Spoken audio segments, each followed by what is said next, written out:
Eto na nga yung biyaya na binigay ni Lord sa amin ngayong araw dahil sobrang dami namin nahuli na isda at dumating nga sa punto sa bawat laglag namin ng lambat ay sobrang daming isda na kailangan namin salukin dahil hindi namin ito maiangat. Eto nga yung biyaya ng dagat na napakarami na binigay sa amin ngayong araw at sa sobrang dami nga ng isda na huli namin kailangan namin ng tulong ng ibang tao. Eto palang huli namin ngayon ay halos kasing dami ng huli namin nung nakaraan kaya nagkaroon kami ng stock na maraming tuyo. At ngayon rekta na tayo sa isdang nahuli namin ngayong araw sa unang laglag namin ng lambat. Grabing blessing oh.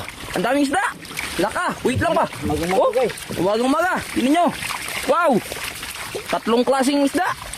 Ayun oh. May hamalit. May pusit pa. May flying fish. Tapos may bugiw. Oh, dami. Kapag ganito karaming isda ang nahuhuli namin, hindi talaga namin dinadirect ikarga sa bangka dahil hindi kaya ng lambat namin kaya kailangan namin itong salukin para mabawasan ng bigat. Sobrang nakakatuwa dahil sa unang laglag pa lang namin ng lambat ay ganito na agad karaming isda ang nahuli namin. Minamadali nga namin ikarga dahil sinasamantala namin na maaga pa dahil kapag nagpapahuli ang ganitong klase ng isda ng maaga ay nawawala ito kapag bandang tanghali na. Kaya madaling araw pa lang talaga yung maalis na kami sa amin para pag sikat ng araw yan dito na kami sa area kung saan kami naglalaglag ng lambat. Nagpahuli talaga ang isdang hamalit ngayon dahil eto talaga yung buwan nila pagpunta sa area dito kung saan kami naglalaglag ng lambat. Mas maraming isdang hamalit nga nahuli namin kaysa sa flying fish. Hindi na namin binukod ng lagayan ng isdang hamalit para hindi kami magtagal dahil balak namin doon na sa tabi ito hiwalay. Kailangan talaga namin itong hiwalay isdang hamalit dahil bukod talaga ang presyo nito kaysa dito sa mga isdang nahuhuli namin. Sobrang nakakatuwa talaga ang mga isda kapag ganito karaming isdang nahuhuli. Bawi talaga ang bawat hatak ng lambat dahil mabigat kapag ganitong may laman na isda. Pagkatapos namin ito may karga, ito naman ang huli namin sa pangalawang laglag ng lambat. Pangalawang laglag ng lambat. Ayan, salok na naman. Sige pa, saluka. Ayan, salok na naman guys. Oh, parang kinamada. Wow. Pag ganito lagi, aba, yung mga order dyan ng tuyo, meron na tayong mabibilad.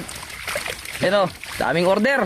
Ngayon, binigyan na tayo. Pagkatapos nga namin ikarga itong huli namin sa pangalawang laglag ng lambat, ito naman yung huli namin sa pangatlo. Sibak na naman guys. Ayan o, pangatlong laglag ng lambat. Ayan, salok na naman. Ito guys, libre ng Salok naman si Father. Wow. Grabing grasya to. Thank you Lord. Grabe kapag ganito. Isang laglag pa ng lambat. Pupuno to ng lagyan namin oh. binigyan na kami. Puro mamalit oh. Ito, binigyan na kami. Ayan na, pinagbigyan na. Ayan na. Yan ang hinihintay namin. Magsalok na magsalok. Oh, salok. Dami hamalit. Ano humalik ka doon? Hindi na mabuhat. Dinamihan na lang talaga namin itong lalagyan dahil pinagtulungan na lang namin itong iangat. Pagkatapos namin ito may karga, naghulog na rin kami ng lambat para sa pangapat. Sinasamantala namin kasi ang daming isda. Papahuli. Maaga pa. Ayan, ganito kami maghulog ng lambat. Punta doon. Parang letter C.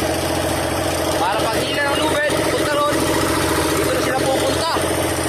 Ayan, ganyan ang itsura. Yan lang yung ginagawa namin at eto na yung huli namin sa pangapat na laglag ng lambat. Ito na naman, pangapat na laglag ng lambat. Oh, may mga batalay pa. Oh, puro may batalay pa. Ayan, ang dami namang isda, pangapat na laglag. Ulam na ito guys. Ulam na, ulam. Oh, ulam na yung batalay. Oh, grabe. Thank you Lord, grabe ng grasya to. Ito naman guys. Salok na naman. Dalok naman ito guys oh. Oh, dalawang laglag pa ng lambat. Talagang pantay na sa bangka namin to. Yan. Ayos, salok. Junior. Ito yung nakakatuwa guys kapag maing isda ka tapos ganito karami. Oh, hanggang talaga yung pagod mo. Kapag ganito karami makikita mo isda.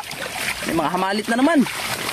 Sobrang dami na naming hamalit. Bali dalawang salok nga ang binawas namin dito para mabawasan ng bigat dahil medyo maraming isda ang nahuli namin dito sa pangapat na hulog ng lambat para aming maangat. Madali sana talaga matatapos ang pagkakarga kung aangatin diretso itong lambat pero dahil hindi kakayanin ng lambat kaya ito talaga yung paraan namin. Matapos namin itong ikarga, ito naman yung huli namin sa panlima. Ayan na guys, salok na naman. Panlimang laglag na lambat. Puro hamalit na naman.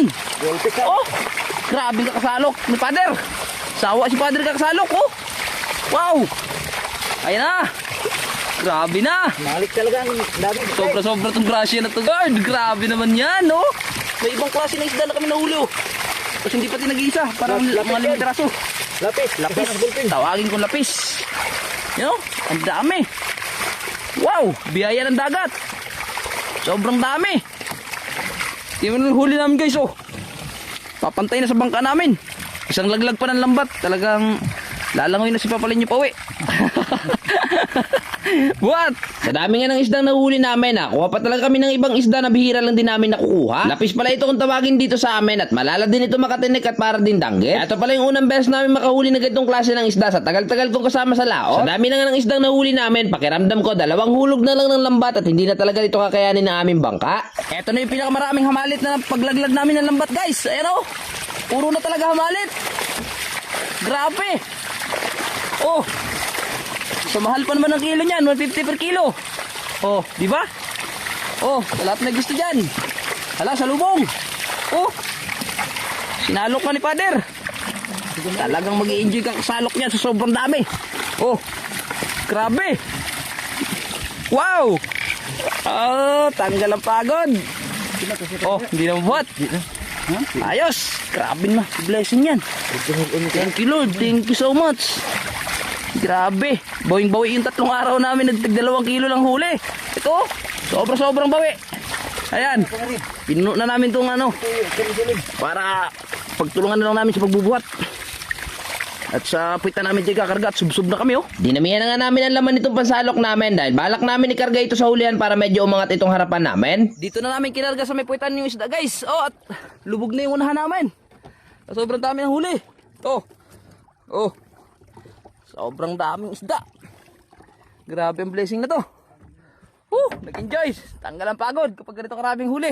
Last nalaglag na nga namin ito ng lambat dahil plano na namin na umuwi na. Medyo marami-rami talaga itong huli namin ngayon pero hindi ko matansya kung nasa ilang kilo ito. Buti na nga lang pagdating namin sa tabi may mga taong willing tumulong kaya hindi na kami masyadong napagod. Binubukod na nga namin yung mga isdang hamalit dito at binubukod din namin yung mahabang walang kaliskis para maisa ito sa magbilad. Umabot pala sa 40 kilo ang nahuli naming isdang hamalit kahit sa hamalit na lang ay paldo na. 150 kasi per kilo nito at hindi ito mahirap ibenta. Hindi pala kami nakapaglako nito dahil dito pa lang sa tabi ay naubos na. At ito namang mga flying fish ay hindi kami mga problema na hindi mabenta dahil binibilad namin ito sa araw para gawing toyo dahil maraming order sa amin. Maraming salamat palagi sa biyaya ng dagat lalong lalo na sa nasa taas.